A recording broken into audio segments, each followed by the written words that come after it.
guys, this is the Home Bakery Handbook. My name is Kristen and today we're making chocolate wax stamps.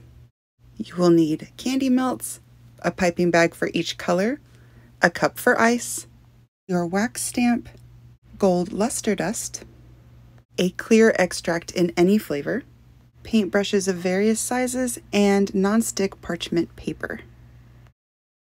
So first, of course, you're going to want to melt the candy melts. I forgot to do the first snap of the transition, so you get spirit fingers. You're welcome. Now you're going to want to get the candy melts into a piping bag. My suggestion would be to use a drinking glass. You just place the piping bag in the glass like so and pull it down over the edges. This way you can use the edges to scrape your spatula off, and you don't have to perform a balancing act to kind of get all of the candy melt into the piping bag.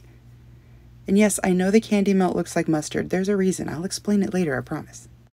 So once you're satisfied with the amount of candy melts that you've managed to get into the bag, just kind of shake it down, try to get it all down to the bottom of the piping bag so you can actually use it. Once you have it as low as possible, you're going to squeeze the top there and give it a twist to hold it down in the bottom of the bag. It'll also be easier for you to hold it in your hand when you're piping later. Once it's twisted up, you just set it back in the cup that you used to help you fill the piping bag. Super simple. So after a little cleanup, you're going to fill that cup up with some ice. And look who figured out the snap transition. No spirit fingers that time, sorry guys. Snip off the end of your piping bag. Take your stamp. We have a cute little 4-leaf clover one for St. Patrick's Day. And we're going to put that in the ice so that it can start to chill. Pull your piping bag out. And then just start, you're going to want to twist that up actually so that you can get some control. Hold the paper flat and pipe a little dollop there. You want it to be almost the width of the stamp so that just a little bit presses out. Flick the extra water off. It's okay if there's a few water droplets on the top. It actually helps to release the stamp later. And gently set it on top. As you press it in, it'll already start to harden. So you want to press it in kind of fast, but don't go crazy. You don't want the stamp to go all the way to the paper. And then it just pops right off like that after about 30 seconds. I wanted to give you guys a little bit of a closer look at the detail. Honestly, the stamp did so well. I wasn't sure what to expect, but you can see every little detail in the leaves, and I could not be happier with it. Okay, so we're just going to do the same thing. I did speed it up so you don't have to watch the whole process slowly again, but chill the stamp, pipe your dot, drop the stamp in the top about 30 seconds, and it pops right off. Super simple. So I wanted to give you a little bit of a side view so that you can see exactly how thick I piped the dot. Hopefully that gives you an idea. It's not too crazy, and you want them to look a little different every time. The fact that they're imperfect around the edges just lends to that rustic vibe that you're going for anyways, so yeah, and then about 30 seconds and boop, it pops right off. Of course I had to slow it down because I'm really extra and I love when the stamp comes out of the chocolate. It just looks so cool. All right, so we're going to repeat this process about 15 to 20 more times. No big deal, let's go. So it was about here that I realized you could actually chill your offset spatula and slide it underneath the dot, and then it actually froze twice as fast. So about 10 to 15 seconds for it to actually form the mold. This was a huge hack, you guys. Definitely do this.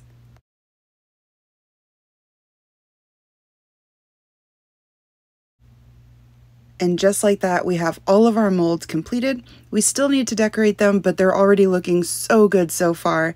I'm super happy with the way that this stamp worked. So now it's time to paint them with our gold luster dust in 3 different ways. So the first way is a technique that I just recently learned where you just use non-perial sprinkles. And I'm using Christmas because I can always get new ones at Christmas time. I have those in bulk. You sprinkle in a good amount of your gold dust. This stuff is not the cheapest, so do it sparingly because you won't need a lot.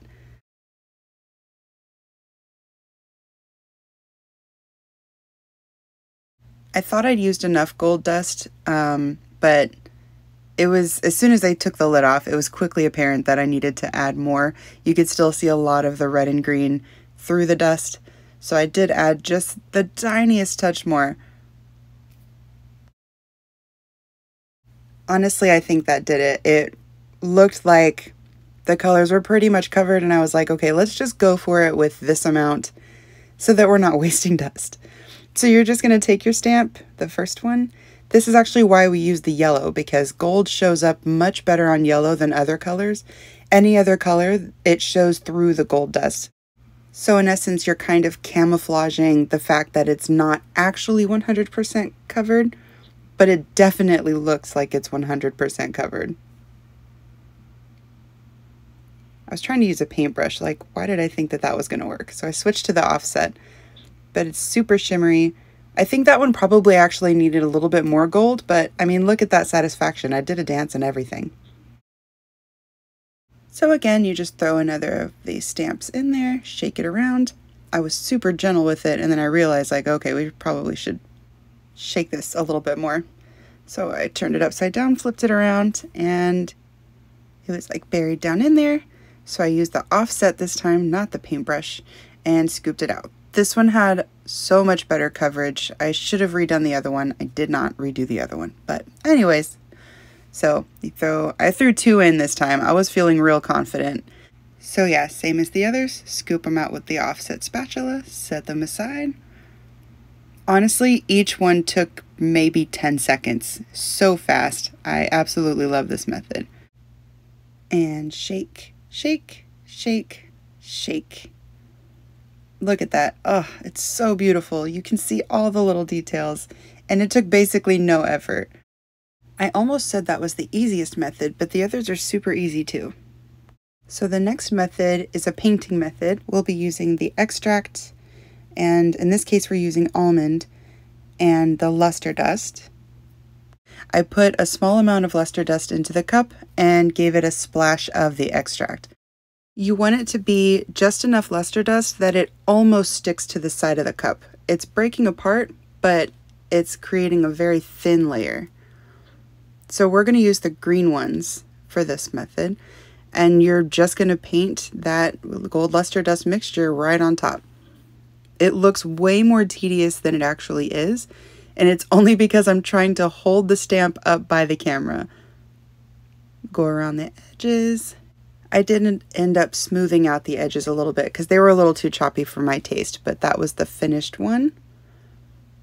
The next ones we're going to paint directly on the mat because it was melting in my fingers. So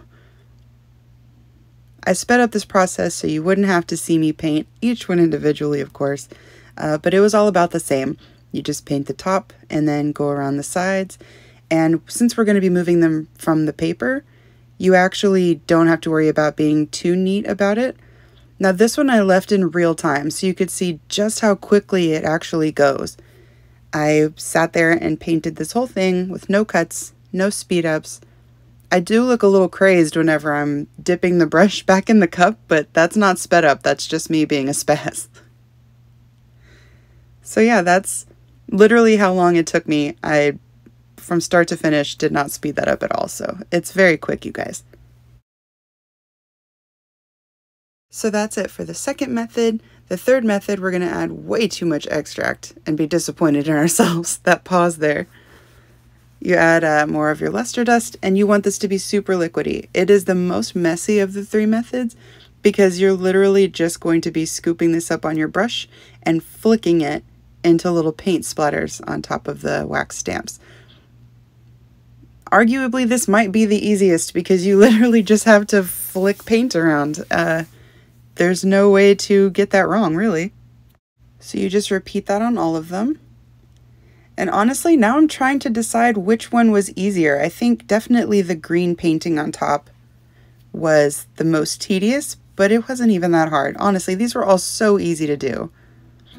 And there they are. They're totally completed, and I could not be more proud of them. I think they came out so good. I feel like they're very dramatic and rustic and unexpected. You just don't see these everywhere, and they're so easy. Look at that. So I'm going to be using these on top of St. Patrick's Day chocolate covered Oreos, and that will be my next video. So make sure that you subscribe so that you don't miss it. And if you liked this video, please hit the like button because it helps me out, and leave a comment with what dessert you would put these on. Thank you so much for watching. I'll see you next time.